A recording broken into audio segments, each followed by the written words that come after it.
Looks like we're getting started now. Yeah. Or maybe not. Maybe, I'm not sure. Or Fiesel is Oh, yeah. really on point with these pauses nowadays. Holy crap. Okay. Yeah, looks like they're starting. They'll get all synced up momentarily, so nobody gets confused. Meanwhile, we can enjoy the uncle text telling Link that he has to go away and unfortunately die in the sewers. Spoilers. Something, something, save the princess, something, something, will do it.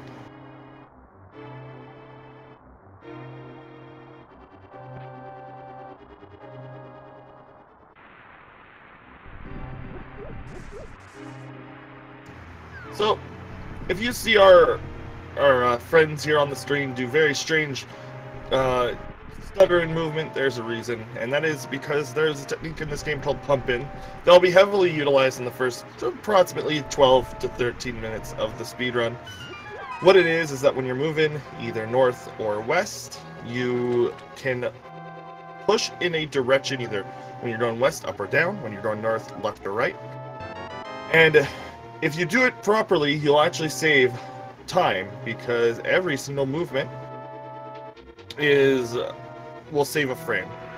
It just has something to do with the animation cycles of Link in those directions are slower than the others, so you'll see them do these diagonal movements throughout. It's also why you might sometimes see them, like if they're moving south and then they have to take a left turn, but they can use a wall, they'll sometimes just face plant into the wall and move in the left or right direction. I don't recommend trying that in real life, because you won't go faster.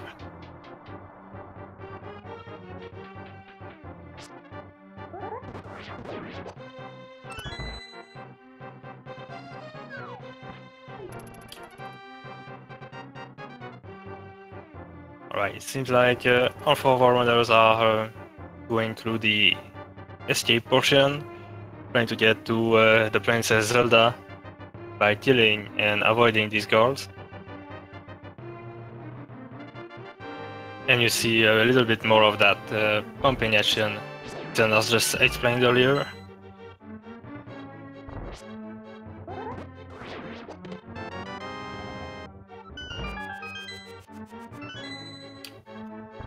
All very different strategies on killing that blue guard, but pretty much all very effective in their application. That was a very nice thing to see, almost synchronously.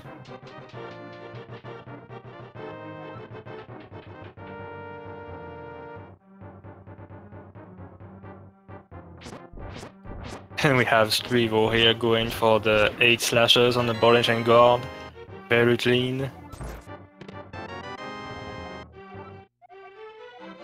As well as our other runners doing mostly the pot throw plus 4 slashes, which is a lot faster since you have less risk of direct contact, and just a tad slower.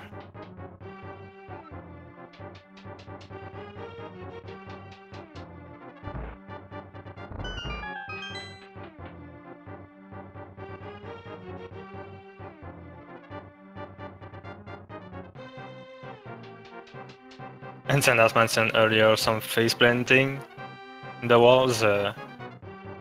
That's the part where we see, I think, one of the most face planting.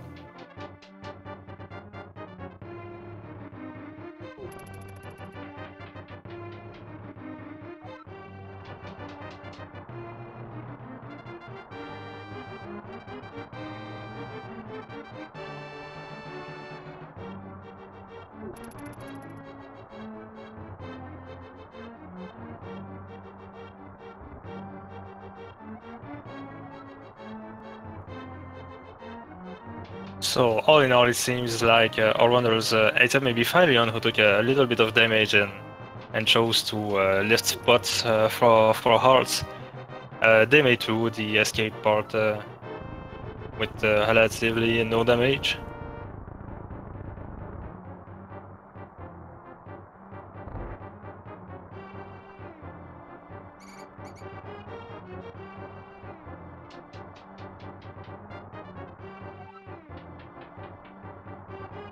And we see quite a good RNG and reaction for Screevo in the snake hallway.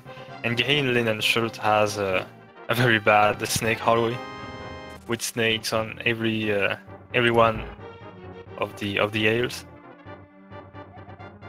Fylion and Fylion also having similarly bad snake hallways, but they all got through without much trouble with the boomerang.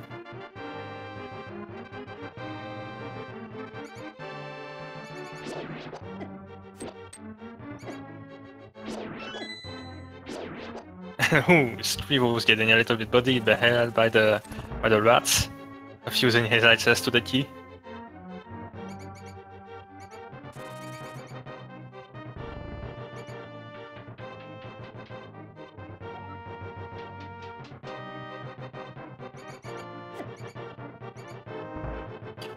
Rats are pretty much the most annoying part, in my opinion, of the escape part, because they move just completely randomly and can sometimes block out doors and block out your way to the keys, and they can just body you. They don't deal a lot of damage, but they make you lose time.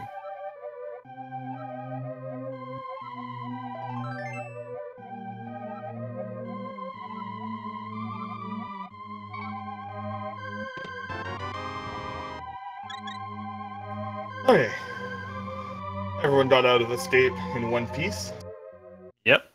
And we have no one skipped. That's good. No one skipped the sank heart.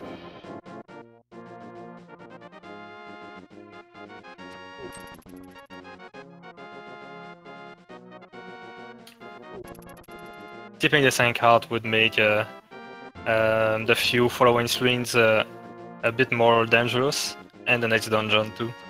Yeah, the next dungeon specifically had. Oh, you see Greenlinenshirt do it on the bridge there. It is actually faster to move that way. It's very. This game is very strange with its movement. But what Zelda game is it?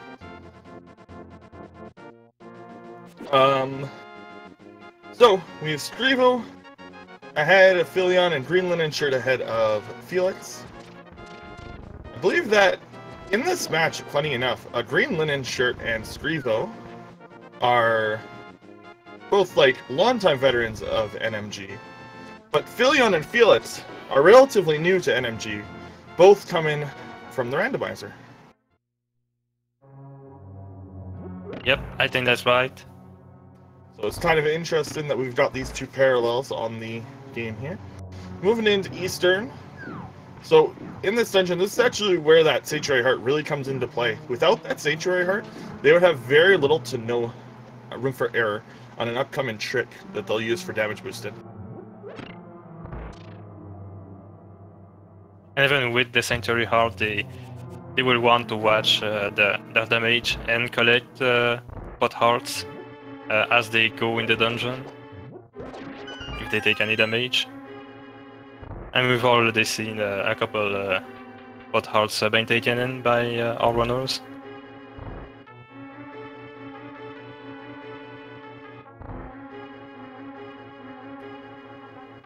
So, see here, Screevo's picking up an extra. It's going to be picking up arrows throughout this dungeon. We need 18 to beat the boss, but we really want as many arrows as we can get. The reason being is the runners will need the arrows for the next boss as well to make it go faster.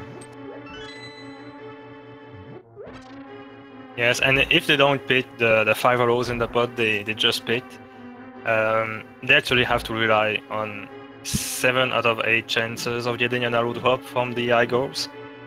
But they can get unlucky and not get a drop, which is 1 in 8. And they would have to lift up some other pots to get these arrows, which is slower. And messes up the rhythm of the room where you pick them up. Yeah, also. Ooh. And see right there, so that's where the Sanctuary Heart comes into play. Without the Sanctuary Heart, you must get that trick the first try. You have to hit the Popo, and run into it to damage boost, and then pick it up and then damage boost out. And if you don't do that and you miss either the pot or the button without that extra heart, then you are completely out of luck. You have to grab an extra heart. You have to hope that other things worked out for you. It's you just don't want it to happen. Yeah, you get basically one last chance because there are 2 hearts in that room, but that's all you get.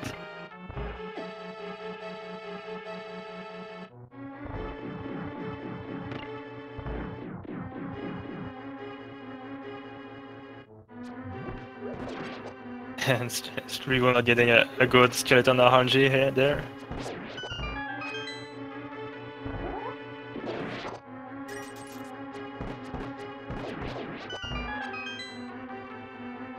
We actually have a pretty much synchronous diagonal aces. I think that's probably gonna be the case. Just the way that the groups are actually put together is we took the PBs of everybody at the time that the tournament started, or before the tournament started, and then we separated them into groups of 32. Screevo's fight going a little bit off script here, but does not run out of arrows, thankfully. Yeah, it was a good recovery by Screevo there. And Fylion not too far behind. Yep. Greenland the first out. Felix and Greenlinenshirt got a very good fights. And coming up here, the most famous Link to the Past item, the Pegasus boots. Well, we might see some variation here depending on which safeties character or players are going for. The biggest variation is honestly going to come from if they get this extra money, they may be getting bottles. There's some money up there, or they're not comfortable with the rupee route, the more complicated one that requires you to not take damage. On top of that, you can also get 3 extra bombs if you want here, and we're going to see Greenlinden take that. And Screevo is opting for the 3 rupees hold. Yeah. So that will come into play in about 10-ish minutes. We'll see him do a very specific sequence to get rupees. Yes, and meanwhile Felix and Fylion both are going for the Sahashala rupees. And so they will not have to worry about pulling trees a little bit later on. I don't believe it actually loses that much time, this specific safety. It also, again, gives you 3 extra bombs when you do it, which you can use to, if you screw up some bomb jumps later on, gives you just a little bit more room for error. Which in a race is very nice, because the pressure can get to even the best of runners. Yeah, there's no reset there. Yeah, there's no in a race you don't get to reset because you missed a trick. Well you do, but you just won't. Not advised. Fylion setting up for the library spin speed. Having a little trouble with the spin speed, but that's it, 3rd try. That spin speed doesn't save too much time, but it does look cool. GLS running into some guard problems. Meanwhile, though, Felix actually hasn't taken any damage on the overworld just yet. That's very nice. This overworld sequence is one of the longer ones, the pod one as well. It's just because you are supposed to come over here for the book, and you don't have the Titan's mitts to make the trip shorter, so... You mean the power gloves, but yeah. Yeah, power gloves, yeah. Titan's mitts is a bit later in the game. Yeah.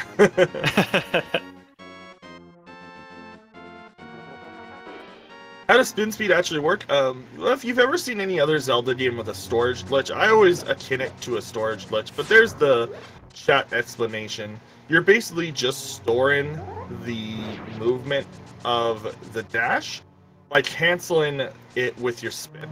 So it's basically your animation canceling. Very similar to how Super Speed works in Wind Waker or how ISG works in Ocarina of Time. It's a similar concept.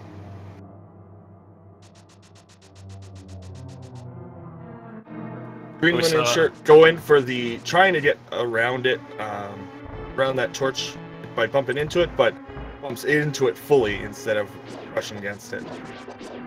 Yeah, Screevo got it, and Felix goes for the point from the bottom of the torch, while Fylion goes from the north. So, a lot of different strategies just on that torch. Yeah, which is pretty fun. This game has a lot of different ways to do it. There are backup strats among backup strats. There are fast strats. There are quick strats. There are slow strats. And our runners will probably be employing different ones. Especially when you have 4 people on screen, it is very unlikely that they will all take the same strategy or even the same route. We may see entirely different routes at different points in the game here. Dungeon order will usually not change, but it might in this race. It depends on what these racers are comfortable with. Yeah, so we'll get to that later on. If they decide to do different routes. And Screevo not going for the spin speed of the desert stairs there. If you mess that up, you lose honestly 2 minutes probably. If you mess up that spin speed. It's very easy to mess up. Here's a good time to talk about key dashing. It's a trick that we'll see a few times throughout the run.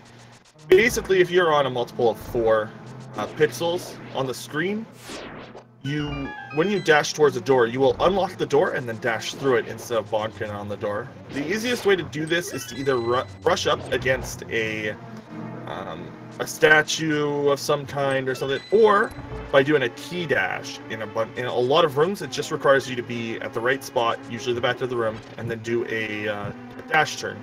Sorry, not a key dash, but a dash turn. Which is when you start up a dash, you have about 20 to 30 frames to change your direction. So you'll see runners do that. Yeah, you can basically change your direction all you want while you're changing the dash. And they're using it a lot.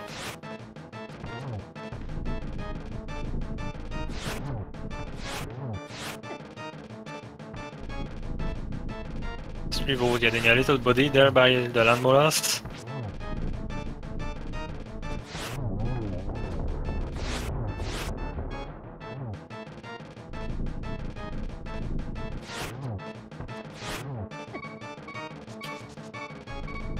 Only on one heart. I think GLS also had a pretty non-lucky landmolars fight. Yeah, this fight does not get enough bad rap, honestly. This fight is very difficult because you are very under-equipped. The game actually somewhat expects you to have Ice Rod here, because in the vanilla game, Sashtrilla, when you get the green pendant and he gives you the Pegasus boots, he does tell you to go get the Ice Rod north of Hylia. So the game actually, the game was actually balanced with you having the Ice Rod early. But that takes way too much time to do, so you will probably never see that in a race. Yeah, and also trying to do it fast is also harder, since you will want to use the bow, and timing those shots is really hard. Yeah.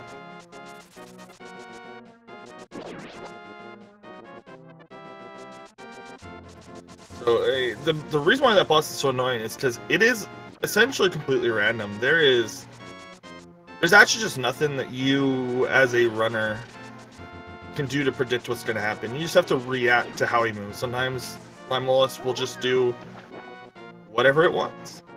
And Screevo doing the bush setup gets first try in there. Yep, GLS also got first try. We're seeing all the runners. Yeah, nobody's doing West Side Breeze, which is the name of the chart. You'll actually see players who are new to the run, but players that are new to the run, like with the same amount of experience as Fylion and Felix in NMG, will go for the West Side Breeze, which is about 6 seconds slower. That's going north and not taking the Ron Warp. Is it the Ron Warp? Sorry, the Whirlpool Warp. The reason why these two will have gone for it, even from like their first run of NMGs, because it's a very common randomizer trick. So there are some tricks that Fylion and Felix will be doing possibly because of their different experience than Screevo and Greenlinen.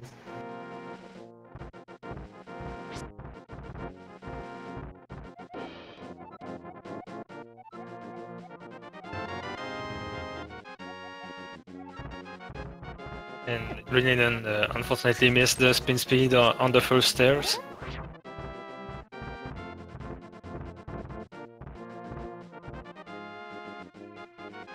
And looks like he missed again on the second ones.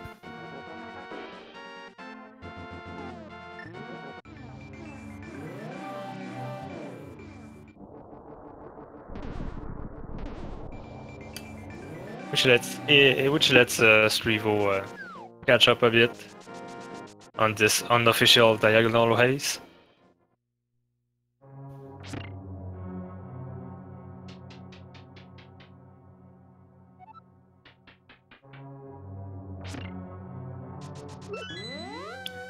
And now that all runners have the mirror, one thing we're gonna see a lot for pretty much the rest of the game is them going in the dungeon, picking something up like a key, and immediately disappearing to the entrance of the dungeon. So that's what the mirror is used for, basically. And we'll be seeing a lot of different ways to waste time in this room that both Screevo and Greenlinen are in. Some people who are very good at this game, will do a strat where they throw the boomerang as they dash, and then basically land inside of the blue fins, allowing them to take a bit of a break. Others will do that same strat, but end up where Greenlinen is right now. And that's just essentially saves you a little bit of time if you have the boomerang out. Or you'll see people like Felix just take the break anyway by shooting an arrow at it. Because breaks are nice. Yep, you can get up, you can stretch a little bit. Sadly, this doesn't come, 20 minutes from now or 30 minutes from now. That would be nice. Yeah, it would be a little bit nicer in the middle of the race.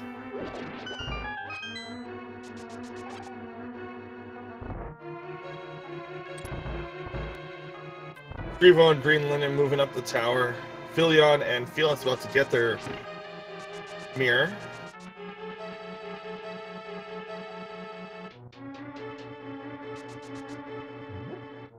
Sorry, they're bid key. They already have the mirror.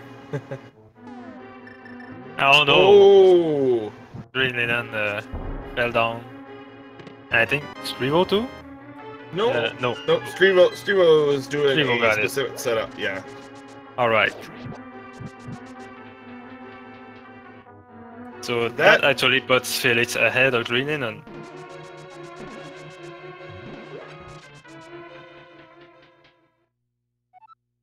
Yeah, it's actually a pretty big time loss. One of the bigger ones that you can get in this dungeon. The other one falling 2 floors down. Yeah. You'll hopefully not see here. If you fall down the middle hole in the Moldorm fight, you fall 2 floors down, and that's really bad. You don't want to do that. No. It's bad. It's not pretty. Moldorm though is actually pretty easy to deal with boss once you've learned it. Greenlinen going for the bomb jump again. So this is actually a pixel perfect trick unless you do a boot stack, or sorry, a bonk, in which case you get 6 pixels. The way to tell which one you do is if you look at the faces on the ground. There are, at least I like to call them faces, they look like it. If you didn't see half of the quote-unquote mouth, then you need to do a bonk. If you can see the whole mouth under your shadow, you don't need to bonk. And oh no, Felix just fell down, I think, for the second time on that bomb jump. That's unfortunate. It is a hard jump. It's not easy. And sometimes you just get nervous, I think, in a race setting. Oh, absolutely. And Fylion is also falling against Moldorm, but only 1 floor down, so he can immediately get back up. The 2-floor drop is just feels very bad. Yeah. Ooh, okay, that was close. Yeah, Moldorm just moves randomly. As long as you position well, you're usually gonna be fine. Fylion. Oh boy. I Whoa, was that was scared close. for a bit. Screevo pulling out the Master Sword right now. Oh, Felix tried to go for the bumper skip, but he didn't get it, and he recovered pretty well by not He falling in didn't. the hole. Yeah, I was about to say he didn't fall down the hole, so most satisfying jump in the game right there. The one where Link breaks all of his legs.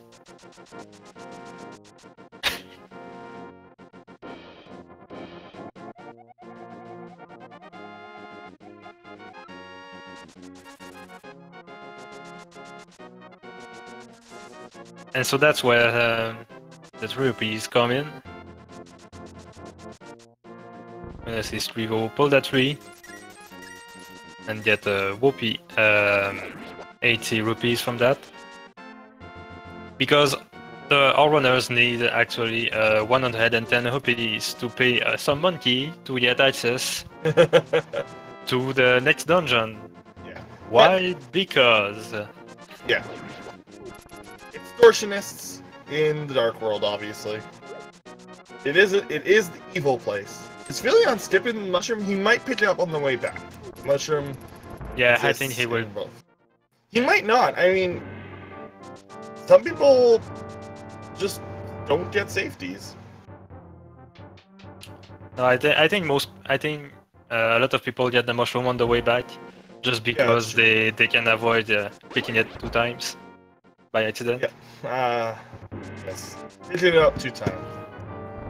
Otherwise known as not being 100% sure if you picked it up the first time.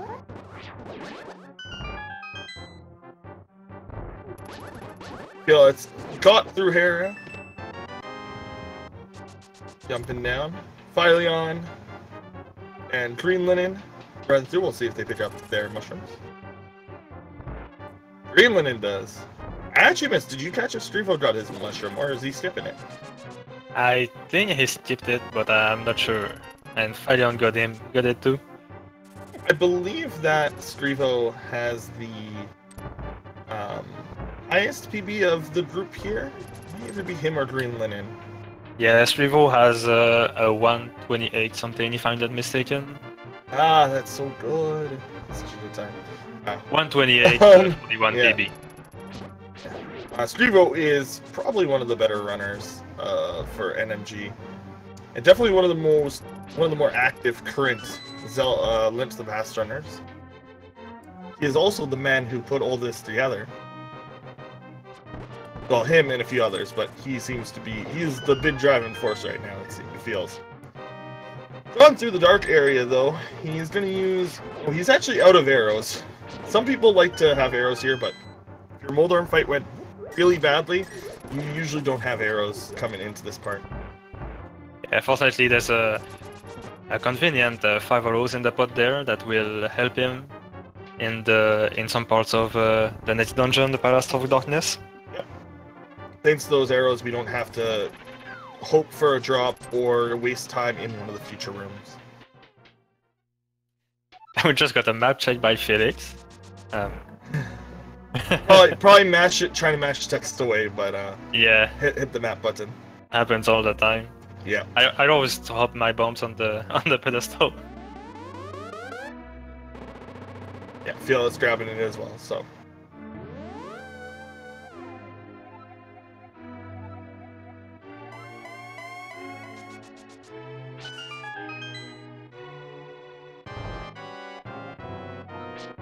So let's see, how many blue balls will Screevo get? This is the man with the 15 blue balls world record.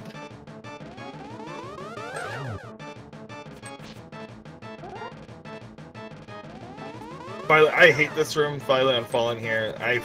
This room sucks that Phylion's in. Yeah, I agree. Okay, am I crazy or was there no blue balls there? Was that 4 hits? No, I think I saw 1 or 2 blue balls Oh, okay. Never mind. already, yeah. Oh, okay. But he's not getting the 15 this time. No.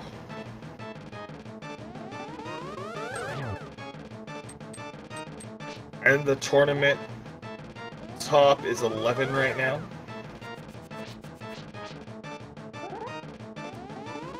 That was a second and a third blue balls.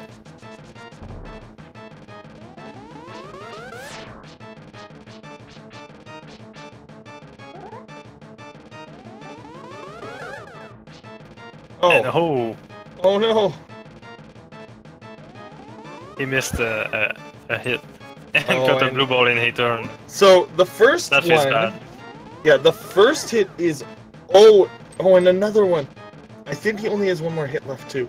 The first attack is the first attack every single time in all the cycles is always a yellow ball. Yep, that's right. And all the other attacks that are going to be balls are 50-50, yellow or blues.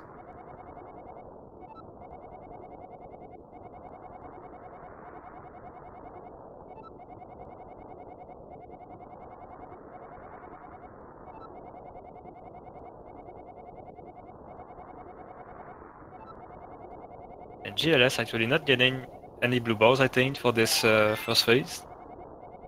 Same for Fylion. I mean, if Adgenum trolls enough, Felix can technically catch up. Or at least they can be in the fight at the same time. That is the glory of Light World.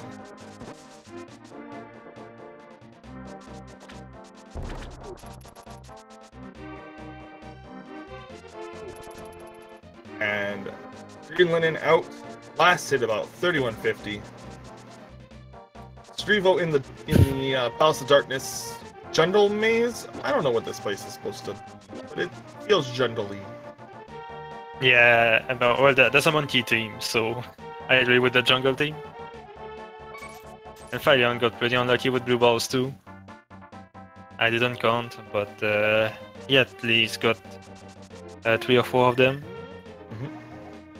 Fylion also has been in this fight for what feels like ages.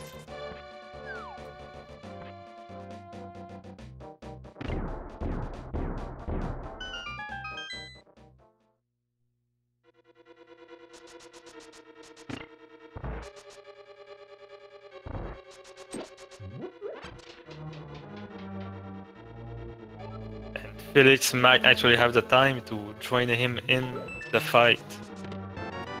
Oh. Oh. But just he might be in there. Yeah, he might be in there. No, nope.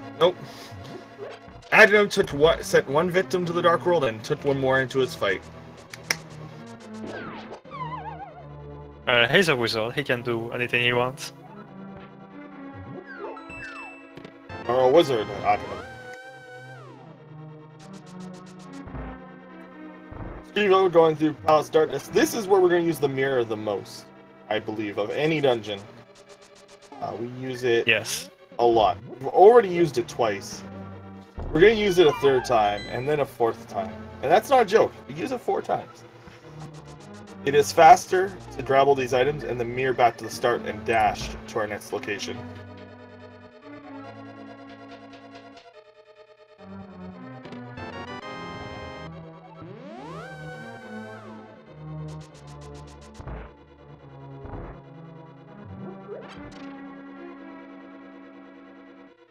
Fylion head into the Dark Jungle area.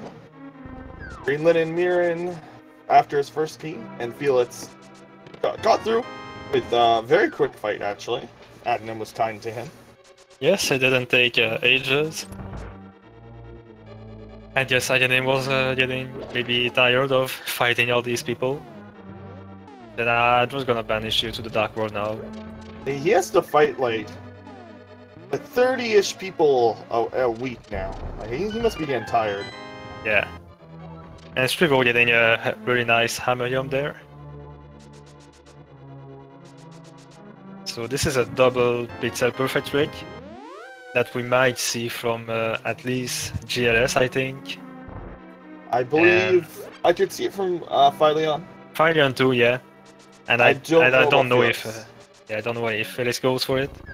But it's a double pixel perfect flick, one to place the bomb and the other one to actually get knocked back from the explosion.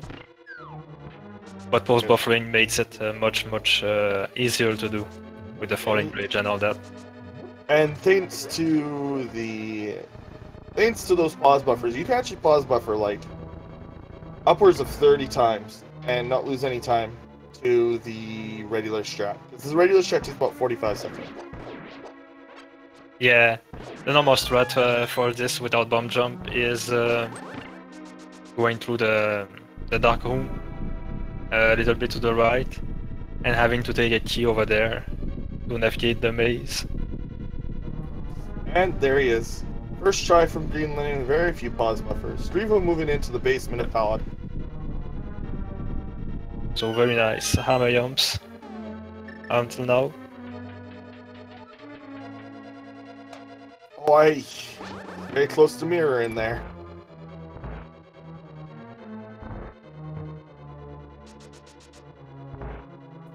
A turtle room is a quite notorious room for a lot of runners. But Screevo doing it essentially perfectly. That was Tate's turtle room.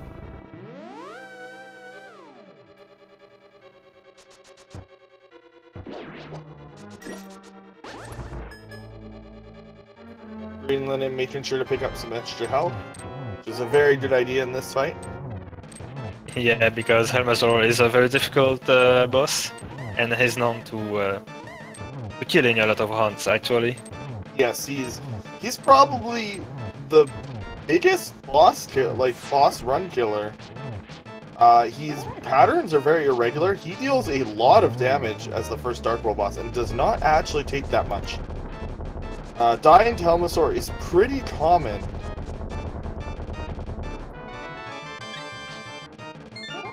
Sorry, go ahead. I think the game almost expects you to have taken a couple of these of the heart pieces before going in the Dark World. Like, even just naturally, you should have at least one more heart container. If you grabbed all the heart pieces you see, like, as you play, that you, I believe, would already have another heart. Yeah. Without going out of your way and looking for them. Oh, so it looks like all four of our runners are doing the bomb jump today. And Fylion got his a little bit earlier. And Felix with actually very few menu buffers. That was nice.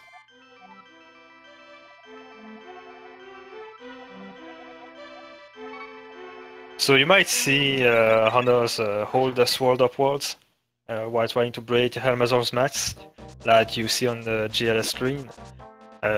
That's because holding the sword up actually extends the hammer's hitbox, and it makes it easier and safer to hit Helmasaur like this. Yeah, and as you see Greenland going for the hammer hits, and that's actually the hard part because the hammer hitbox going up is very poor. It's not really any smaller, but it feels like it. So the reason is that your head isn't actually part of your hitbox, which is actually very common in games. But it does make it difficult to figure out where you are able to hit, and your instincts do not really allow you to let enemies hit your head. So it does just make the hammer really awkward to use going north.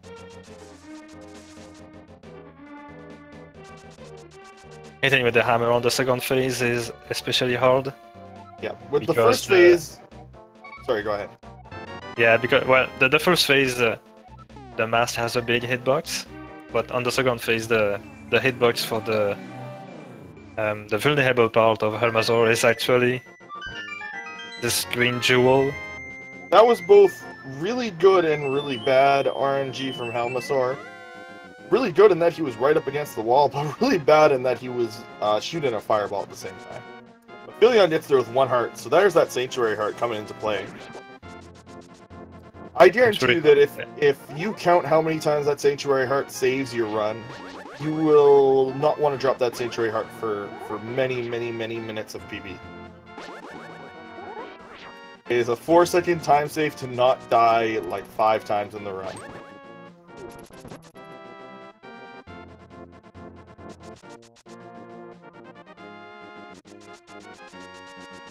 Felix here taking on Helmasaur King with a very nice first phase RNG all the way to the bottom. Oh, we haven't explained item dashing. So item dashing, you saw it on Green Linen just now if you were paying attention. Item dashing is hold in dash and item at the same time. It lets you use an item while moving. For the hammer, it lets you knock down multiple pegs in a row without stopping. For items like the hook shot, it lets you do some wicked cool things in a later boss. But it's a very difficult boss. We might not see it in this run, but we'll point it out if it happens. Then there's a few other applications for it, but the main one is hammer dashing. We're also seeing here everyone grabbing their flute. They're going to go into Light World for it.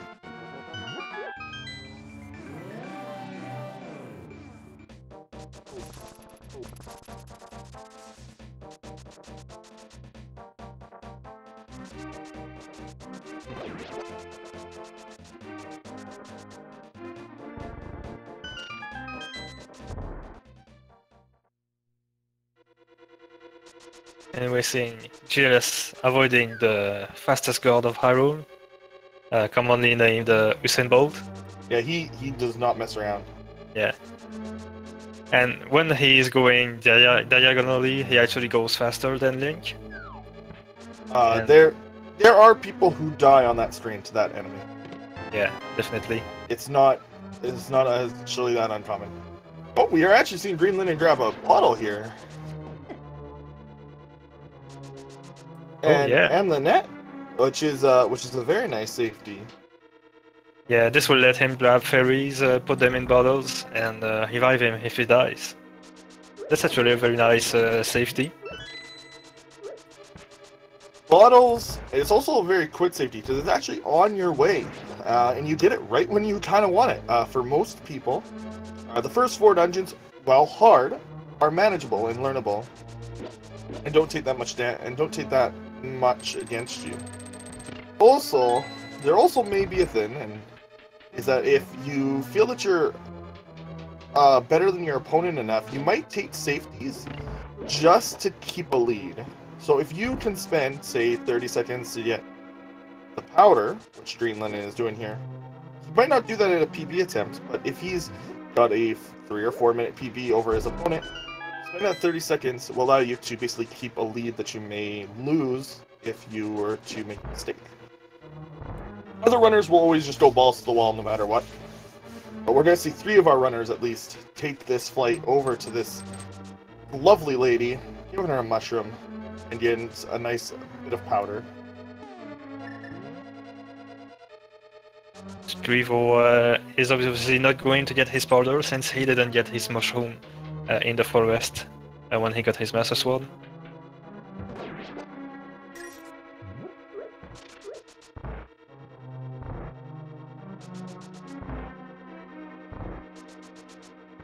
I feel it's just avoiding Usain Bolt entirely.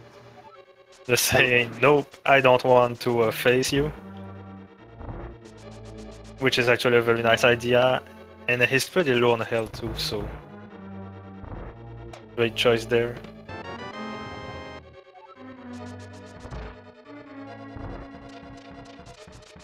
He's also getting Bottle and Void Net.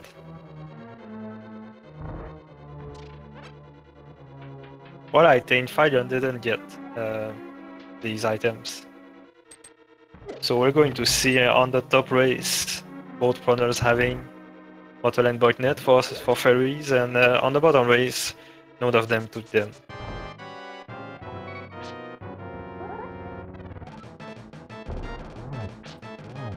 Fylion did grab the powder, right? Yes, yeah, he did. Do you want to explain how easy that fight is going to look for Screevo? Oh yeah. So, Blind is actually a notoriously difficult boss in Links to the Past. Like, go search up Blind ALTTP. And after you get through all of the blind Let's Plays, you will basically be hit with a wall of, how do I beat this boss? Please, oh jeez, please help me beat this boss. And that's because this boss feels very random. He actually isn't. You do the same thing every fight, he will do the same thing every fight.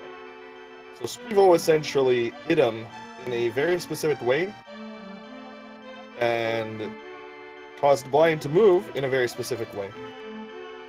And that will happen every single time for a good runner. They will never script that fight. There are also variations on that. Sometimes he'll start moving down and you'll hit him, stop him from moving down, and that'll actually lower him. Because he'll always, whenever he does... Yeah, you gotta watch out. Yeah, that's it. Yeah. Yeah. It's a very dangerous position. But thankfully he has powder, and there's an anti-fairy in the hallway.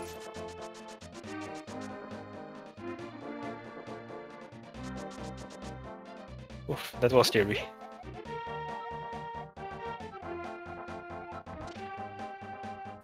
Yeah, that's one of the reasons why powder is nice, because those critics dealing 2 damage is unexpected and annoying.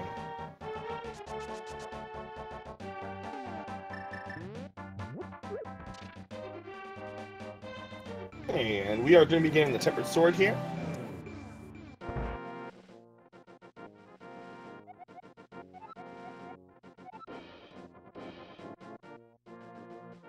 Tempered Sword is a significant time save in this run. If only because of the final boss. And honestly, if it wasn't for how much time it saved on the final boss, it might get skipped. Yeah, it saves whole minutes on the final boss alone. Yeah. And it also saves quite some time on all the following bosses too. I mean, so it's very nice to pick now. A top low percent time and a top NMG time are actually not too dissimilar, but again, it is that final fight, and that is where time save essentially comes from. It does also, like we said, it saves a little bit of time on every single boss after we get it over the Master Sword. So apparently the sword of Evil's Bane is actually easily improvable by 2 blacksmiths in a village. And that only charges 10 rupees. Well, I mean, you also saved one of their lives, so that helped too. I don't know if they would have charged 10 rupees to, like, the guard outside their door.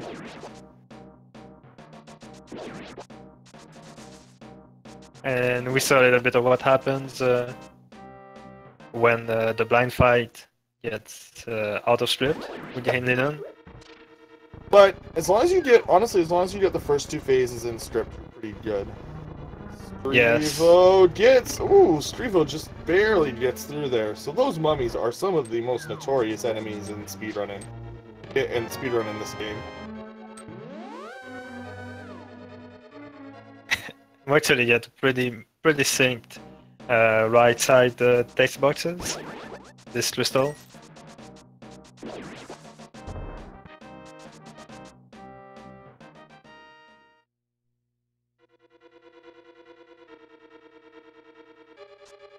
And Screevo, not going for the bomb jump, just choosing to hover that hole. Yeah, jumping over is a way. I mean, he's got sword beam, so he's probably looking to preserve those for the mummy hallway. Maybe, yeah. But just preserving health in this part is also very good. Mm-hmm.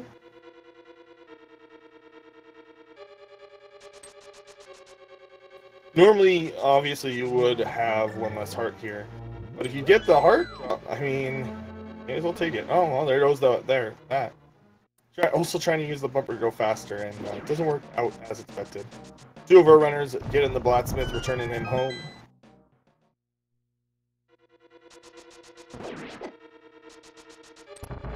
Ooh, getting bodied by that fireball there. Fire snake, but pretty much the same thing, and just moves snake-like.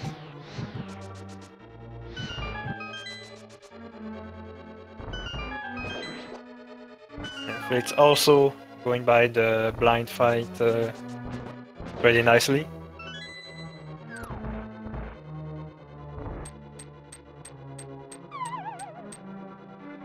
And Screevo's coming up on Mothula, which is actually a hard boss. Because when you don't really understand how to do the fight, that was very clean. I don't even know how it dealt damage. This doesn't make any sense. Very good fight from Screevo. Because when you knocked the Mothula back into the spikes, it actually cancels your damage. Because it was programmed not to take damage from the spikes, otherwise it would just kill itself. But I think Screevo managed to manipulate it to go to get knocked back to the left and didn't take damage from the wall.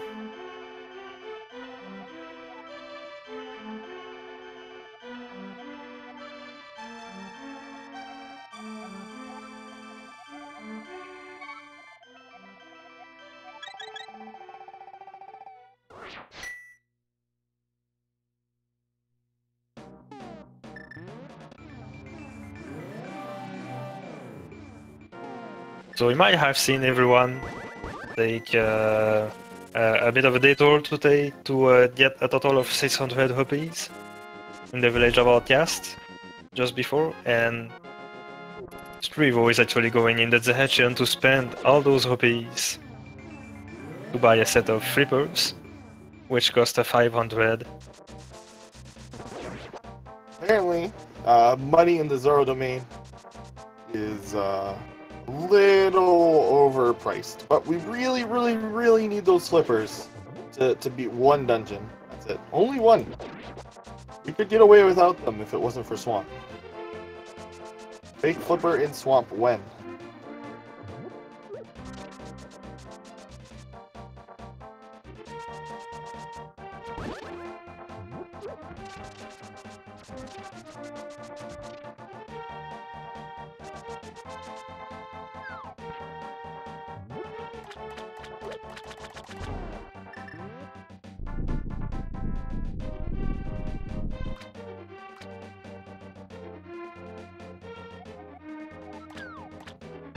Oh no, Greenlinenshirt unfortunately missed that bomb jump near the fire hood.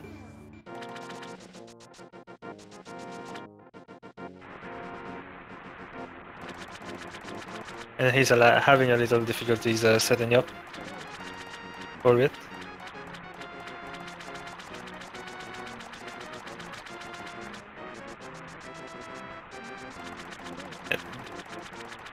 Did he get knocked back by the minimal dome there? I do not know. Because I was sure he was over the hole. And is he going for it? I think he's going to hover, yes. Alright, choosing to abandon the bomb jump and just hover.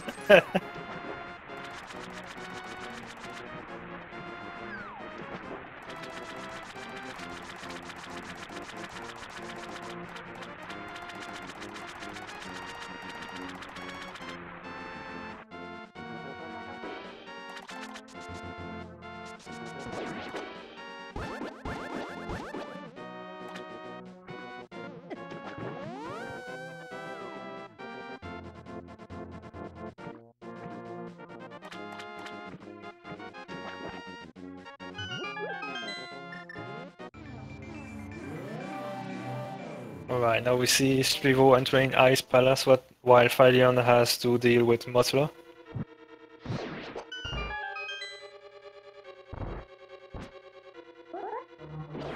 And Fylion gets through. A very quick fight. Screevo will be doing probably the shortest dungeon.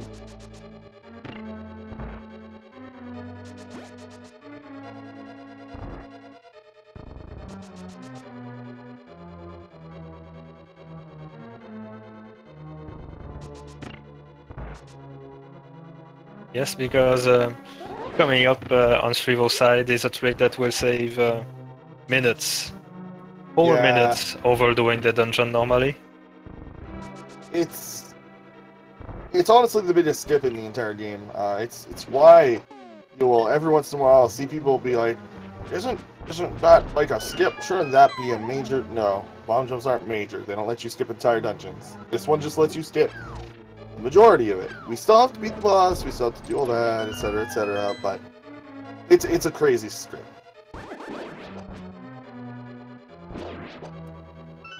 It doesn't skip this room though, which just makes me a little sad sometimes. Yeah, this room can cause a lot of time loss. Oh, and Screevo is going to do...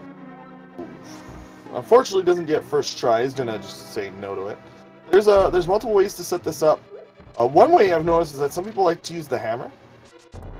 And if the hammer is in a specific spot, I actually saw that earlier today. Somebody used the hammer to tell if they were on the right pixel. I personally used that until not too long ago. A good one, I think. But yeah. Screevo just got it almost by just feeling it. Mm-hmm. Yeah, there's quite a few ways. The most common way nowadays is the sword method, where you look at the pixels between your sword and the bomb. That works because it is sprite independent, and because there's actually a large contingent of people who learned this via the randomizer, and not every sprite in the randomizer has a properly sized or a head. So thankfully people will do that.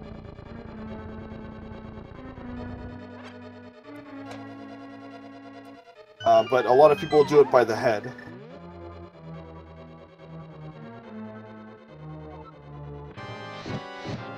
Now coming up on Cold Stair, which in my opinion is also a really good contender for Hunt Killer with Helmet Arcane.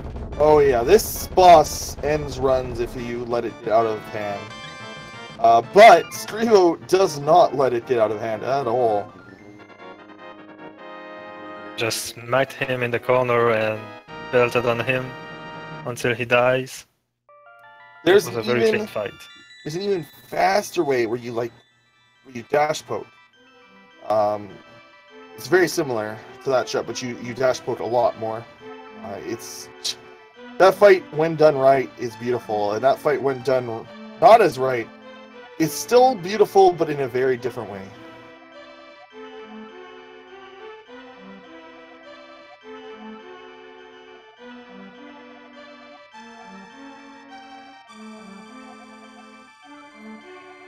What happens if you run out of magic for the ice breaks?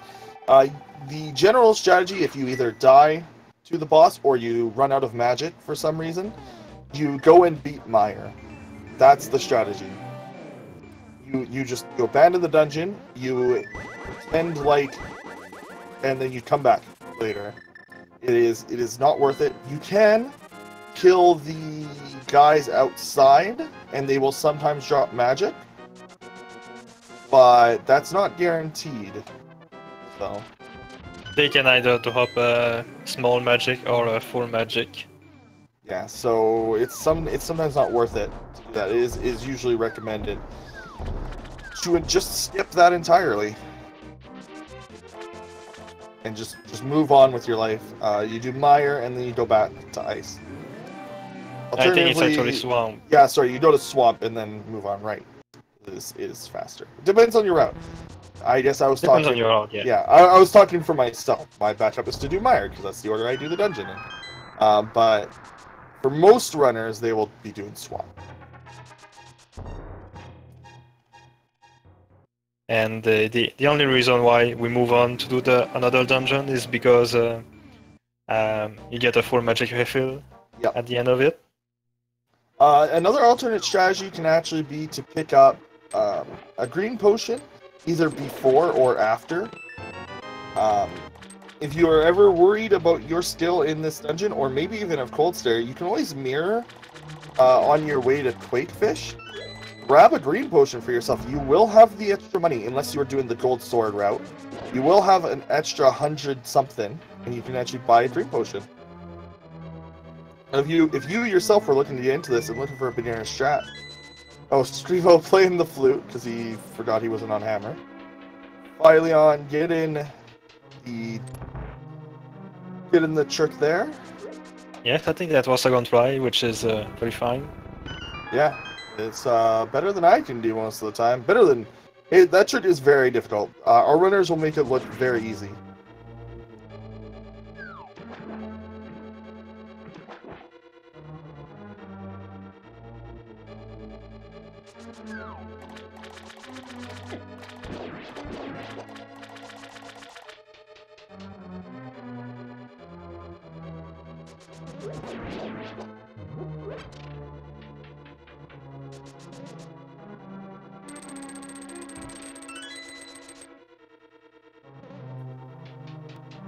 Fylion, his way up. He's going to grab this safety fairy.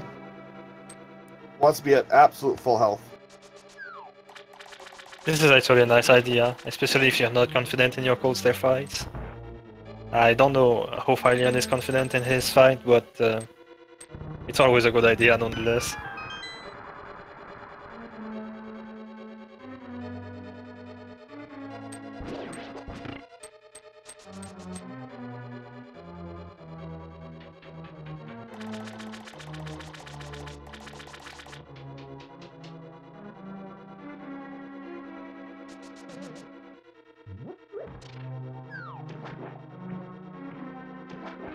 Oh, This Fylion! This is dangerous. Fight is very difficult. Okay, so... Yeah, there it is. Ooh, okay.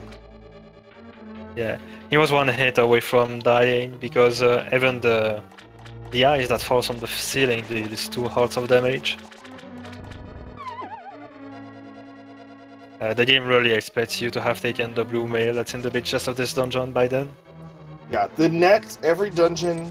So this, Mire, and Turtle Rock, every enemy and every boss is going to deal a lot more damage compared to everything after, compared to everything before. Swamp is the exception here because we're actually doing Swamp vastly out of order. You're supposed to do Swamp second, but we do it 5th or 6th because it's just how the routing works out. It's very quick to do with Flute. And we can route in flippers at a specific time and all these things.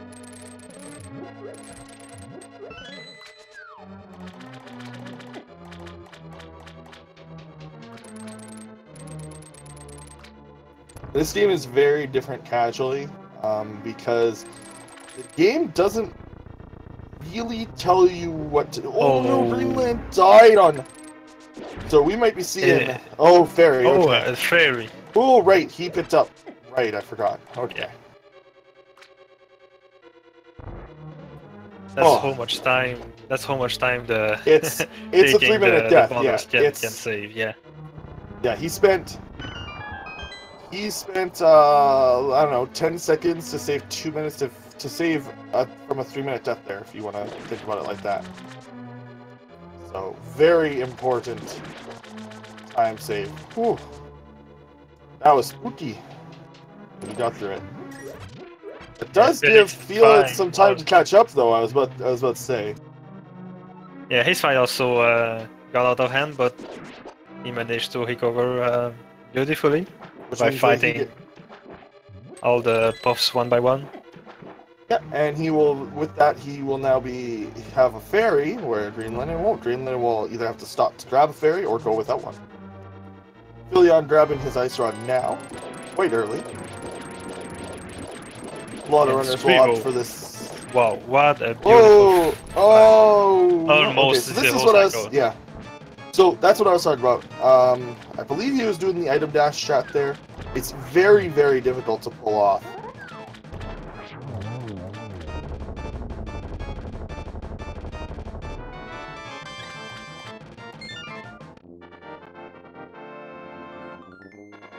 And he did it. So that is very difficult to do.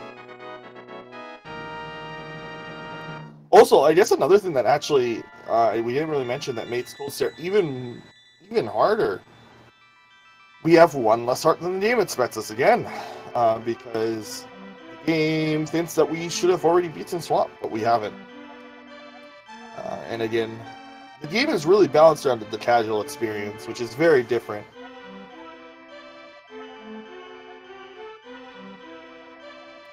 I think if you check the map after you beat a dungeon, it only tells you where the next dungeon is. So when you're just playing this game blind, you like actually have no idea where anything is.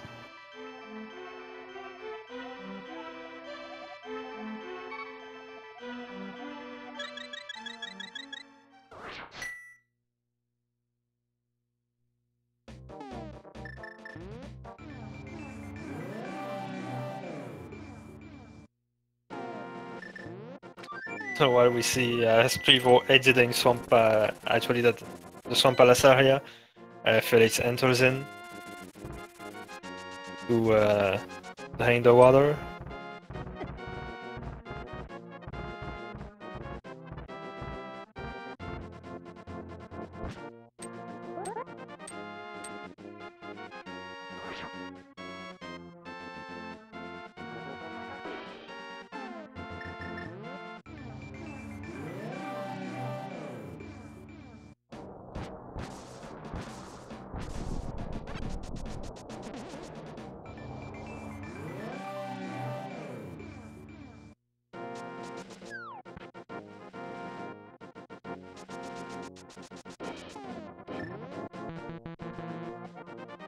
Alright, it seems GLS took approximately the same route as Fylion, getting his Ether and Ice Rod in this section of the game. That will allow him to not risk getting hit by the Dead Rocks just before going into Mire. Because Sword Beams are actually very helpful at the very beginning of the Misery Mire dungeon. Yeah, the first room is drastically different if you take damage beforehand. Well, you can always use the Fire Rod instead of the beams, which we will maybe see from some of them. But it's better to use the beams. Yeah. It's faster. There's no delay.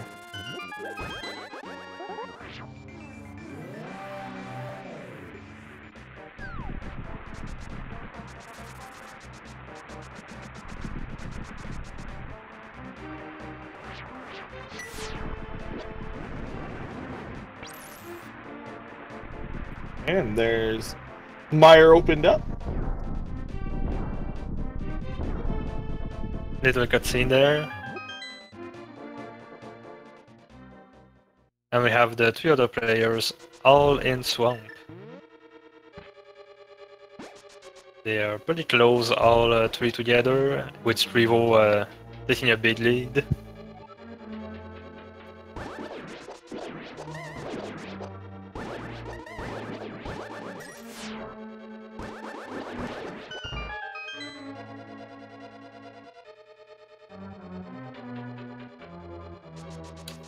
And we just saw how useful the sword beams were in that room to kill all the enemies in one hit. Especially since the whiz hubs, which are the ones that shoot magic at you, are kind of on a cycle. So you need to... It's like, they appear, they shoot magic, and then they disappear. And you must wait for them to appear again before killing, before being able to hit them. So that's where going fast and having sword beams come into play.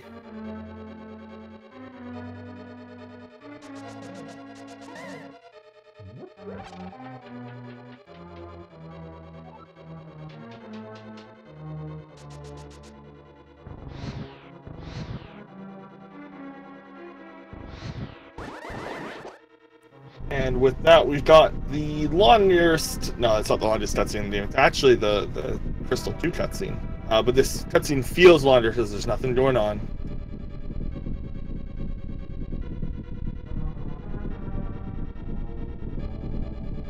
It's actually the same length as the wall expansions in Desert and Palace of Darkness, for example. But since you see nothing happening, it feels a lot longer. I've heard that, but I feel like that might not actually be true. But I'm not sure now. The only reason I say that is because I'm pretty sure that in Desert, the lights don't go out. But you'll see all 4 lights go out in that cutscene. It might be the same as the Hard one, but I don't think it's the same length as Desert. I'm not sure, though. I actually really want to test that now.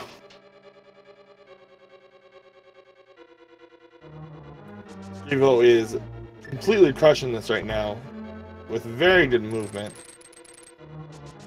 Fylion going for the quick, but not as fast, because it's the strategy that Screevo pulled off. Very few people can do it. It is actually extremely difficult to zero cycle this boss. It is even harder to do the item dash strat. Oh, and Nimbon's going to get an empty cycle here, which is what happens when you miss this boss. Essentially, he will start his animation for moving his guys around, but without any of them, so you just stand there waiting.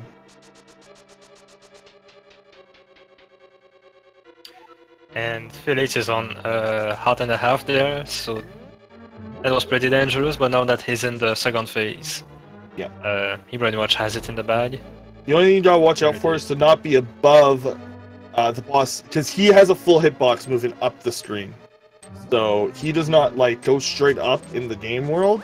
He goes like to the top of the screen. It's very weird. We actually saw earlier in a race I commentated, a runner died because they were above him, got hit on his up animation. Ooh, well, yeah, that's bad. Yeah, and unfortunately this is not a short dungeon to get through back to the boss. It's not the longest death, but it's not a death you want. Especially considering how hard the boss is. Or not how hard the boss is, but how long the boss itself takes.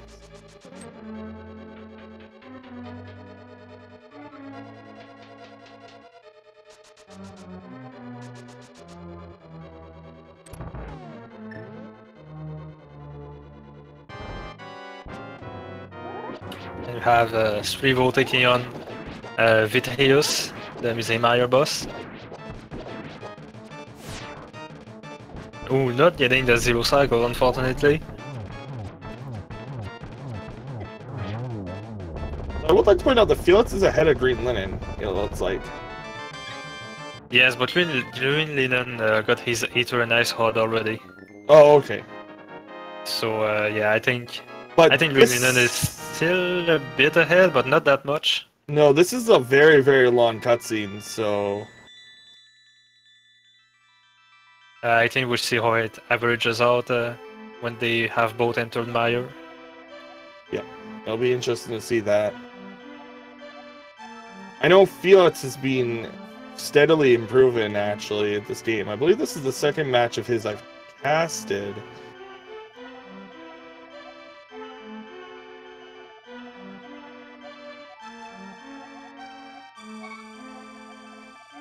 Felix is actually pretty beast at this game, or at least has been beast in it lately, in all forms of Link to the Past.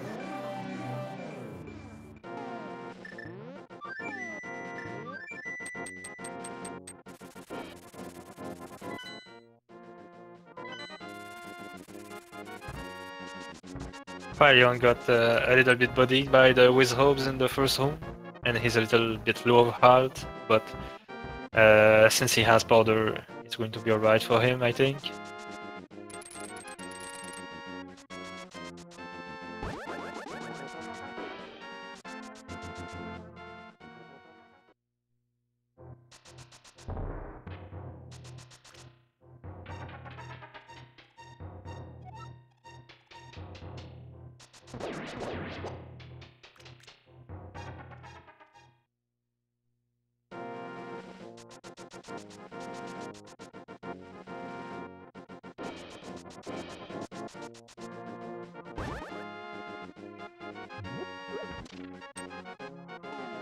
And we see that the Dead almost blocks Screevo's path to opening Turtle Rock. these dead hogs can be pretty scary. And GLS and Felix are pretty much head-to-head, with Greenlinenshirt having only a little bit of a lead right now. But they are both pretty much the same home of Meyer now. This is very close, and this will be exciting to see what comes out of this.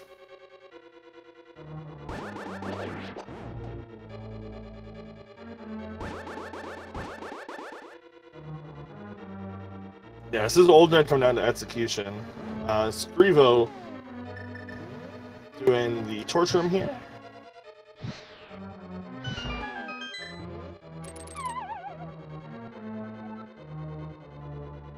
Well, you have to agree with me that the whole game comes down to execution, Zeldas. Not necessarily. One runner could get 0 blue balls, and the other could get 15. Oh yeah, I guess that's the point of a Hanji. One runner could also get 0 cannon teleports, and the other could get 37. Yeah.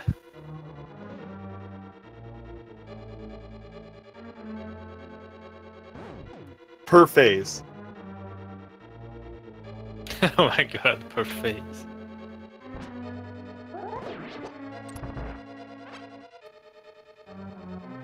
That's why it's always, in my opinion, is really. Oh, Green Linen missed it a little bit, so still slightly ahead. They're pretty much on par.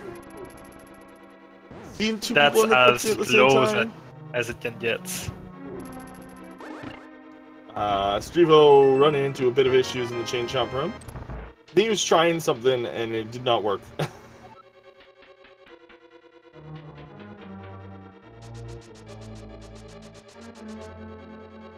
Both pick up their big key.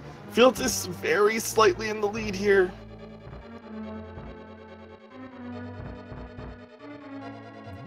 Fylion is also in Meyer. He's in the basement right now.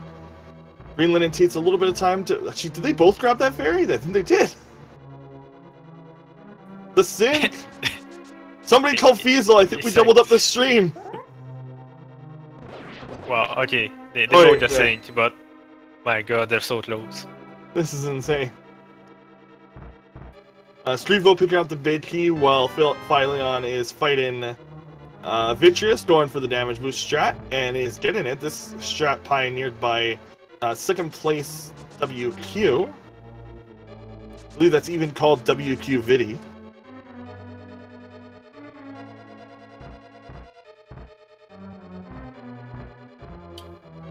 And Fylion switching to Mirror before getting the last shot on Vitreous. I was actually a bit scary when we were out.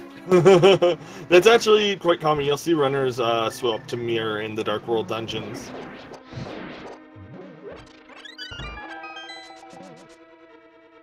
Okay, so Green Linen is falling about a room behind. This room, though, I hate it. It sucks. I hate it. That stupid button. I hate it so much. Both runners getting it, and Green Linen's actually pretty much out of magic. I don't think he can powder. He actually waited for a magic drop, I think. Green Linen is on very low hearts. Yeah, he had just enough magic for that, but he will not have enough magic to powder. He does have a fairy, though. I wonder if he will... Is he gonna... Oh, I thought maybe he might damage boost himself so he could die just before Vidi, get his full health, and then do the faster strat. That would be an interesting way to go about it. Screevo moving on into the final mirror room. We're gonna do what's called... oh, that's not where you want that guy to go at all. These beetles, these red beetles, they have as much health as Helmasaur does. If you wanted a fun fact, it is they are tough buggers. So Green Linen did get magic drop.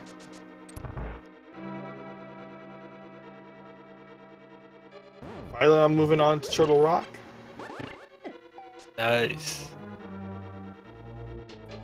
Fylion The top race is also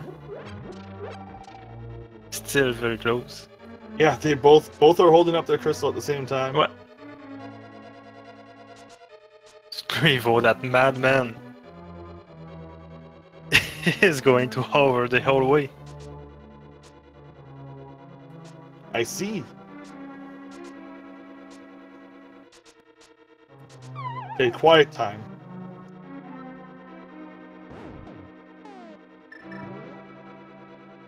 He made it maybe a little bit less than halfway through. I think just a little bit more. Maybe, yeah. Either way, pretty much 50% of the way. Probably not using his thumb for that was probably most hovers actually.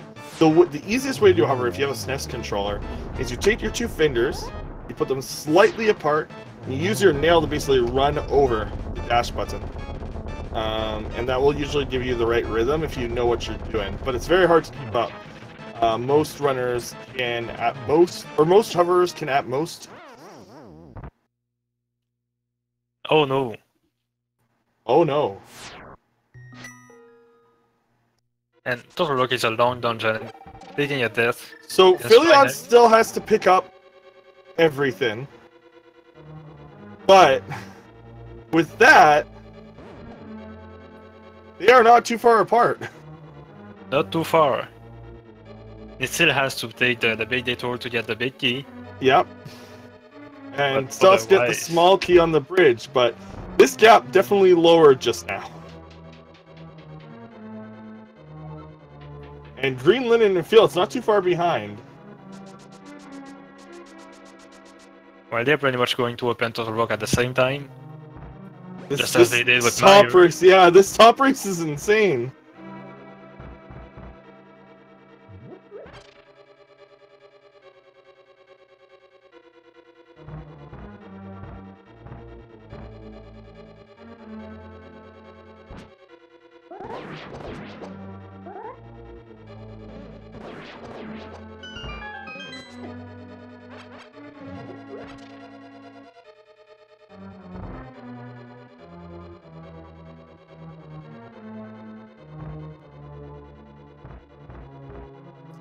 Okay, so Green Linen and Fields. Fields is still just a little bit ahead of Green Linen.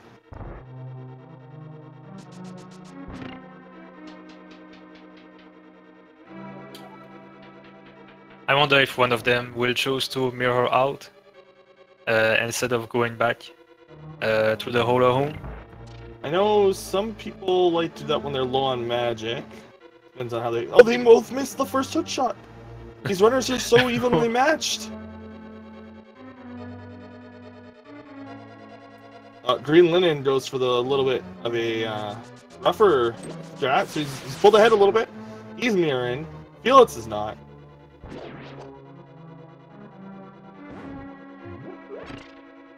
They might actually end up even closer now. Felix grabbing that extra heart.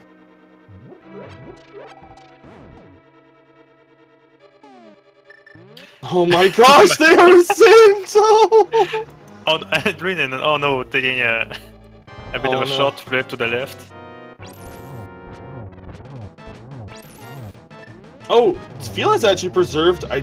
We never even went over drops, but that was manipulated-ish by Felix. I wonder. There's a way to manipulate getting that fairy on either that pokey or the next ones. Very good way of getting through those chain shots. Green Linen, though, had a cleaner chain chomp rhythm than Felix, so he is now ahead.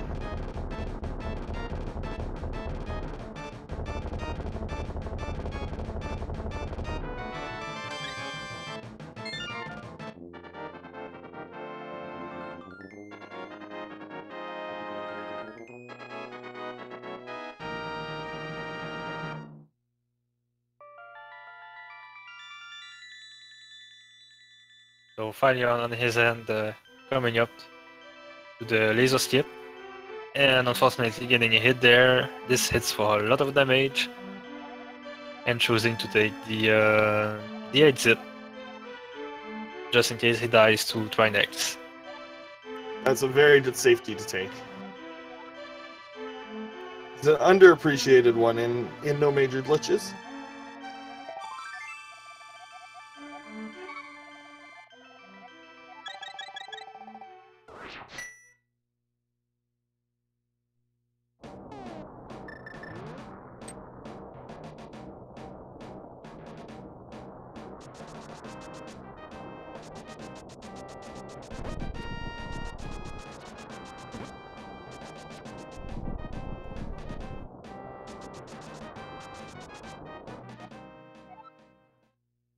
Just like Felix has taken back the lead with the unlucky Poke Room Greenlinenshirt just got.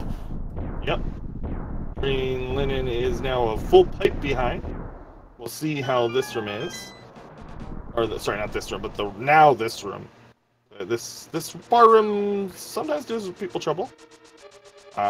He forgot what key he needs.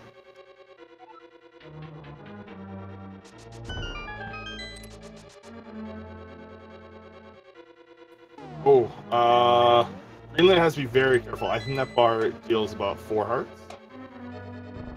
That's pretty dangerous, yes. Yeah, that bar is super scary. Again, game sort of thinks you should have blue mail here, because you know you would have casually opened up the bid chest. Obviously, this game being a very good game doesn't force you to really pick up any safeties. This forces you to pick up both the of them stuff.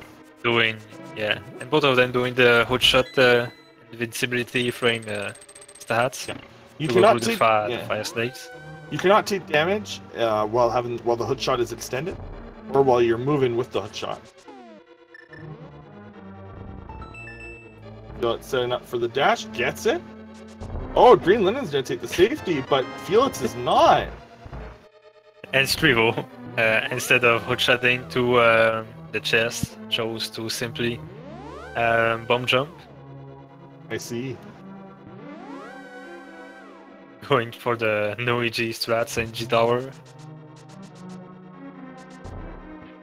For people who don't know, no EG references no exploration glitch, which is the category that Screevo currently runs as his primary category.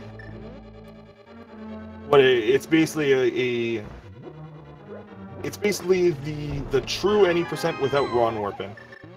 So no going straight to Ganon's tower, or you can run warp. Sorry, it is the any percent route where you're not allowed to go straight to Ganon. So it's a very interesting, very difficult run if you're looking for something different. I'd highly recommend looking that up. And I want to pay attention to Greenlinenshirt health right now. He only has 2 health, so any hit from Trinix will kill him instantly. But I believe he picked up Fairy, so he should be fine.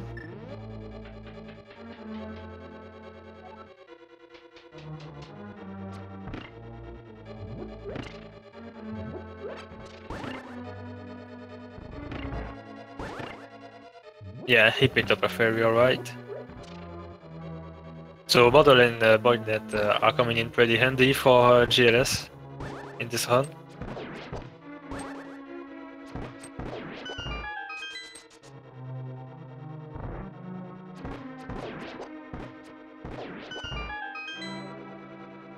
Screevo just executed 2 very beautiful mimic homes. And going for the bow dash, very wide strat, and also very fast in the spike home. Was very well executed.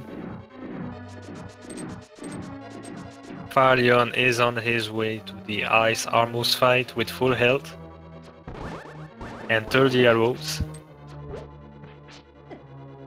I don't think this is going to pose him much trouble. No. Unfortunately, he has to lose a lot of magic there by having to fall on the anti-fairy. Yeah, the anti-fairy, if you will take away every frame, even if your damage boosted.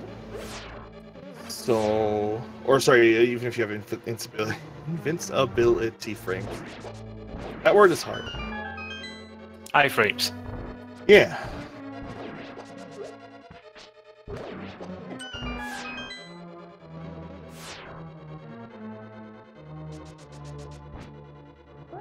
And he's going near the tower. Actually, not very far behind Screevo right now.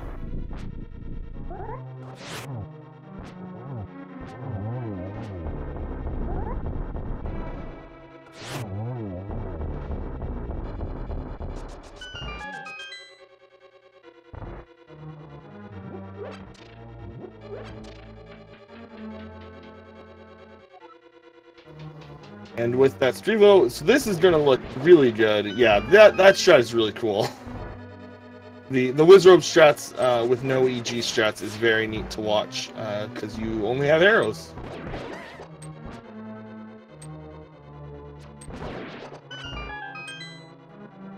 Yep, that was very nice. And even the second home beside the little fumble there was very well recovered.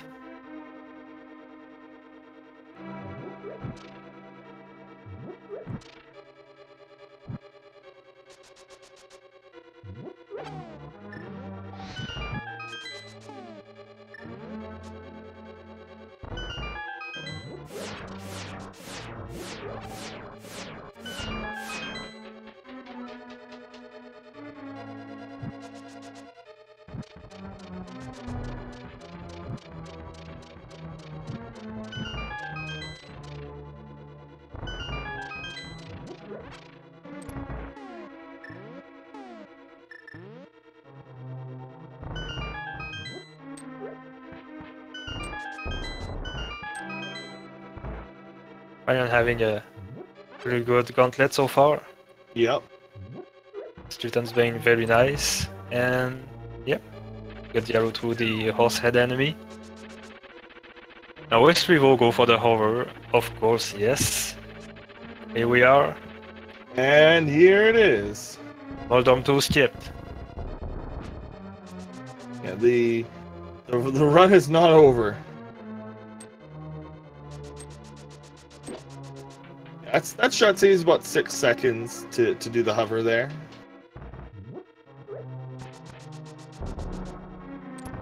He's had a little bit of trouble with the Yamos Knights. Not exactly going the way he wanted them to. Going to see what GLS does. Oh, whoa! What a free triple! What a kind gift-wrapped Adjunum fight. Until that. Okay, well. Yeah. you can't have it all. That was a double? Yeah, maybe? Yeah, that's a nice double there. It was, okay. It was hard to tell. Effective. It looked like maybe he had hit the wall, and if he hits the wall, I don't think the damage counts, so.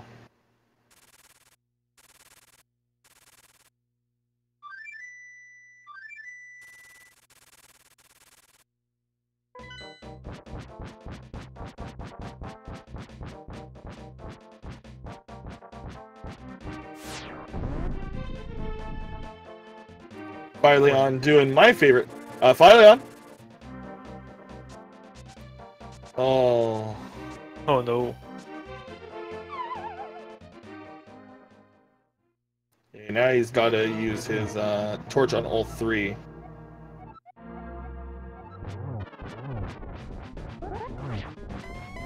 Oh, maybe he'll have enough magic? No.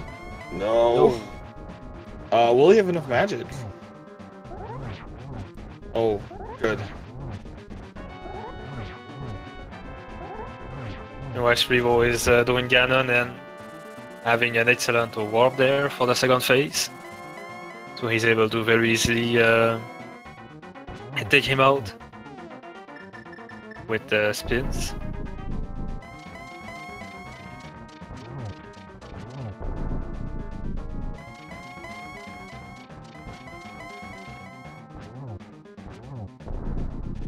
Now, with this Screevo, just gotta wait for these last teleports, which are completely random. Actually, there's nothing stopping him from going forever.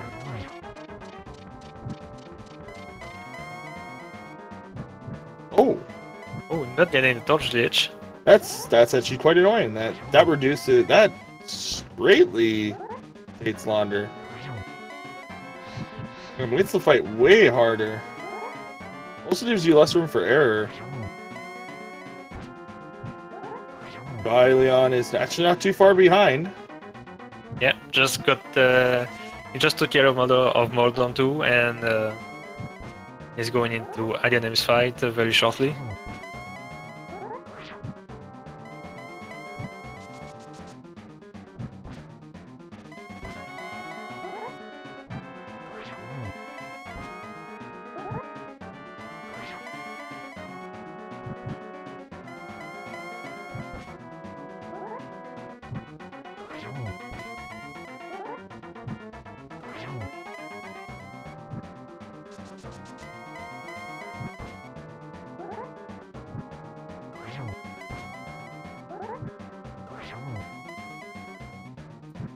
Yeah, with that.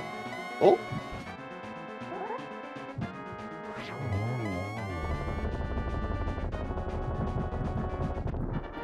And Screevo just beat Ganon. Hi. Yep. Hi. Spoiler alert! What if you fell? You said I beat Ganon. I waited for you to say I beat Ganon before. Yeah. Spoiler alert from Ninball. You can technically No. fall if you're too close to the ladder. It won't spawn sometimes. I know of a runner who's fallen there. Yeah. But congratulations, Screevo. Yeah, GG. No, that was literally the worst Light World I've had in over a year. So at that point, let's have some fun. And fun was had. And fun was had, yes. Meanwhile, the top race. Oh wait, really what? close. What happened to Green Linen? I'm actually very confused. He died. Looking I'm at not the sure. Ganon fights. I'm not sure exactly where GLS died, but he died pretty far in the gauntlet. So Felix has taken the lead on this one.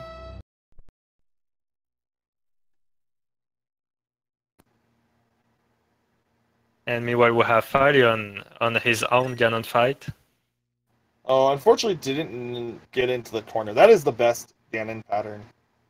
Is if he starts phase 2 there, you can get in and all the hits in the world.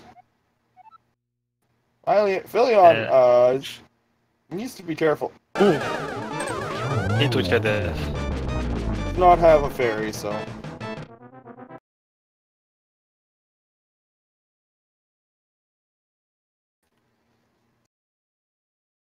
Now, I don't know the groups very well, but I feel like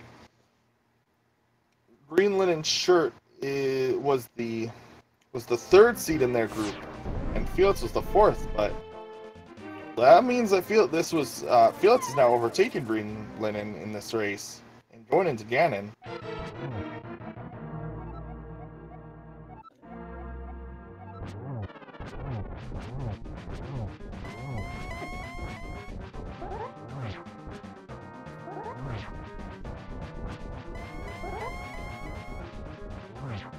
So, Screevo, how did you like trying to hover the whole way to Drynex? Oh, my hand wants to fall off. Oh, I've done it, usually going the other direction, but since the Skullwoods bomb jump hover went so well, I was feeling it. But only halfway, it wasn't to be. Yeah, but halfway is pretty good. I Yeah. know I'm not able to do even 1 pixel off. What Yeah. happened to Fylion? He's getting a fairy. Did he die to Ganon, or is he just being safe? he died to Ganon. Yeah, he died to Ganon.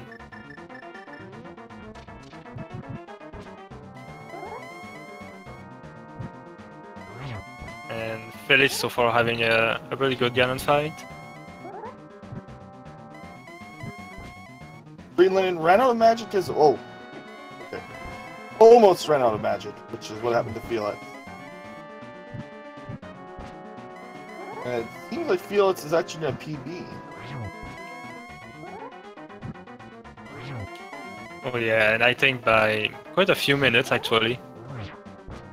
If I'm not mistaken, his PB is around the 145 range.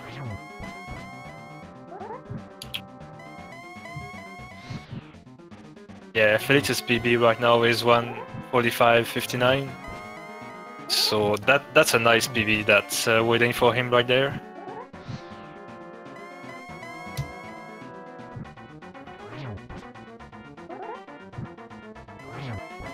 Oh, Greenlinden is going for the hover. He's pretty good at it too. He and I learned it at the same time. Oh, and there he is. Yeah, he got it. What is Greenlinden's PB? It's like a 134. He doesn't get to play that much. He travels for work and he also has small children like me. Yeah, those get in the way a lot. Even when they're tangentially related, like the small child I take care of sometimes. Hello, Felix. Hello. Hello, Felix. GG. Congratulations on the PB and the win. Thank you. GG, Screevo. Yes. Same to you. Is that a P? How much is that a PB by? That is a PB by 1:45 or so. That's substantial. It would have been 1:26 better if I didn't Hera. Hera was rough for most parties involved today. Your race with Greenlinden was actually very close, up until his death in GT. You guys were trading back and forth for basically the entire Dark World. Ooh. I kept looking over at the stream occasionally. I was like, oh god! Oh wait! Oh god. Ooh. My heart is racing.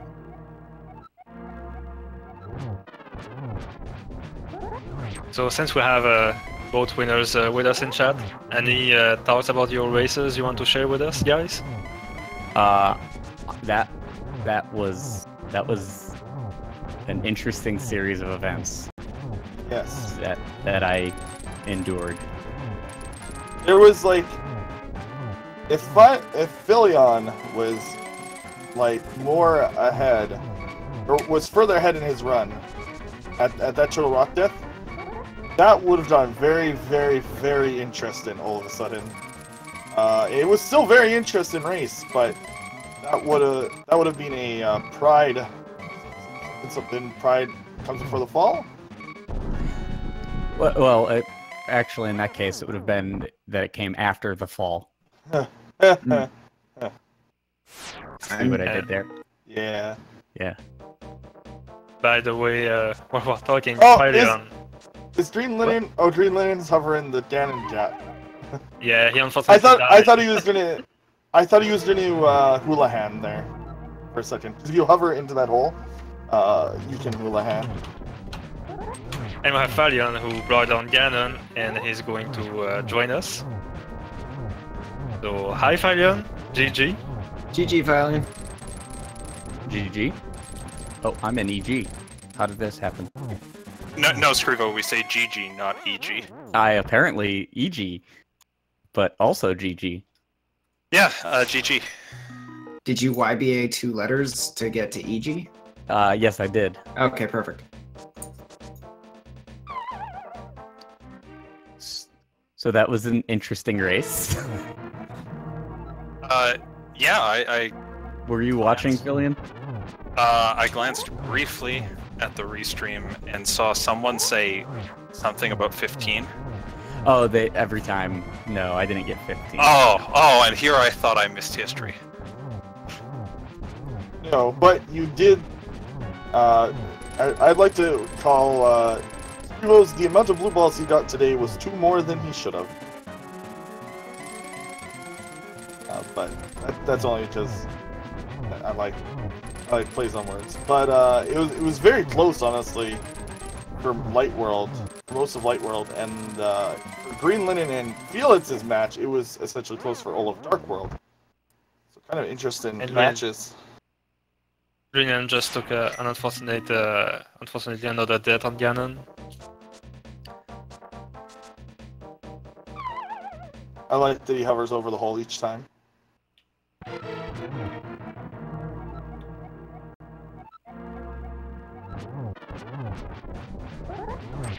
So, Fylion, I checked the race at one point. I mean, I'll be honest, Screevo, I had no intention that I would beat you. So it came down to the Battle of Canada that was going on. Yes. And I checked over a couple times. I'm like, oh, I'm going into hair ahead of Fylion. Oh god, my hair is terrible. And then I don't know what happened. How did you? Where was the issue? Well, I was doing kind of just slow on everything, but I was getting by. I had a very good Turtle Rock, and then I just kind of lost everything in Ganon's Tower to the point where like I messed up Torch Room twice. Ooh. Yeah, and then I think I took 2 Ganon deaths, and that's where he pulled ahead. I'm gonna guess. I wasn't watching. Probably.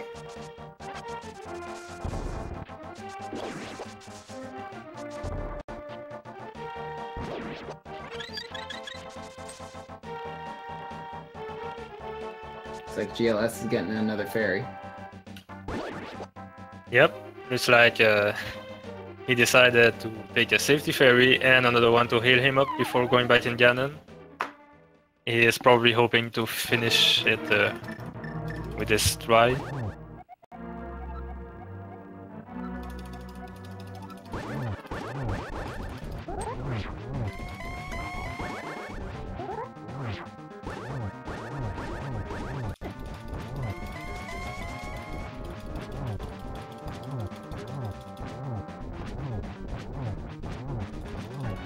Greenlinen getting through the and fight.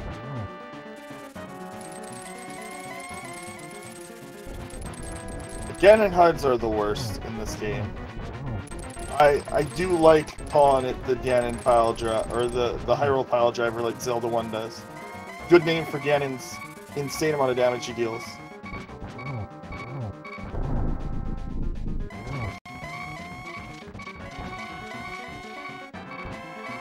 And he's already on 2 hearts, but fortunately already in the 3rd phase. And he still has a fairy in a bottle, so... And honestly, the 3rd phase is the easiest. It's the 4th phase that can cause a bit of problems. I think the hardest is still the 2nd one.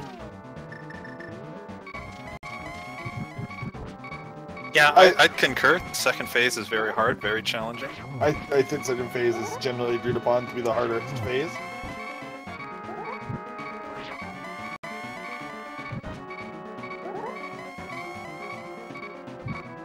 Alright, he's in phase 4 now.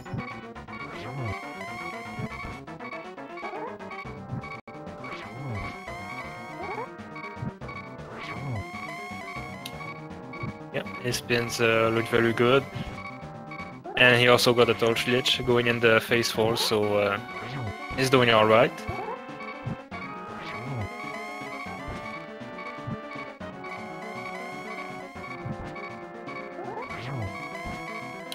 Also got a cave spin there, very nice. And unfortunately takes a death, but he still has a fairy. And I think he doesn't have a lot of hits left to finish the fight.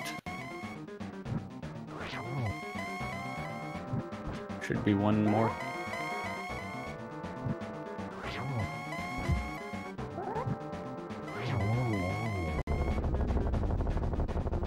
And that looks like it.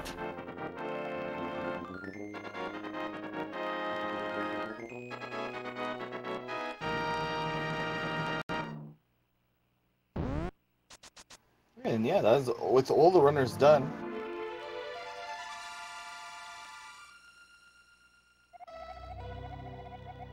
Thank you very much, runners. If any of you guys enjoyed what you saw on these streams here, feel free to follow the runners if you feel inclined. Don't forget to follow now 6 speed gaming channels. It's what I've been told to tell you guys to follow. You should do that so that you don't miss any of these matches. I'm still waiting for Speed Gaming 8, the Ocho. It's reserved, just not in use. Hello. Hey, Greenlinen. Hey, Greenland. GG. GG, Felix. GG, Greenland. Don't let them say that the lower seed can't win because I can have bad days. Yeah. I called it. People told me in the chat of the reveal seed. I was like, there's gonna be a few of these groups where the fourth or even third seeds are gonna beat second or third seeds, and it's kind of inevitable. Some people will practice their heart out. Others might not have enough time to stay as sharp or have a bad race, etc. Yeah, unfortunately, with I've been really slammed at work lately, and with a 2-year-old, I mean, there's only so many hours in the day. Yeah. That's what Screevo was explaining, and that's completely understandable. I mean, not everybody can keep up like with their PBs in a game as demanding as Link to the Past, and it is a demanding speed game. That is very true. That's very true. But I got a few good hovers in there, which I'm pretty happy about. Always good to get the hovers. Yeah, If it makes you feel. Go ahead. No, I was gonna say GLS. It took a PB to beat you, so. Well, I think I had the stream up and I saw there was a few sections we were like screen to screen, which was pretty cool. You were synced at multiple points. I mean, I don't know what the heck I was thinking in that laser room with the magic pot to refill my magic in Ganon's tower. I picked it up from below for some stupid reason. And if I wouldn't have done that, I probably would have won. But, you know. You're supposed to pick up that pot from below and stand still for half a second, and you'll automatically pick it up. Okay, teacher Screevo. You pick up the heart and the full magic from below. Well, something happened, and I died. So, that's bad. Yes. We should probably kick it over to the double that's getting fired up on SG2. I was about to say that. So, speaking of other speed gaming channels, we'll kick you guys over to Speed Gaming 2. That will be getting started like literally right away. And again, we hope that you're enjoying this tournament. Thank you, Screevo, for putting in the legwork with the other admins. You're welcome. It's been Greenham has been carrying it. I'm just some guy, you know. And Screevo's just this guy, you know. And thanks to all of you runners for putting this show on for us. Exactly, and thank you to the Speed Gaming staff as well for Indeed. letting us have this here and putting in the behind-the-scenes work. So we'll kick you guys over with a raid over to Speed Gaming 2. Thank you very much, everyone. Peace out. Bye. Goodbye.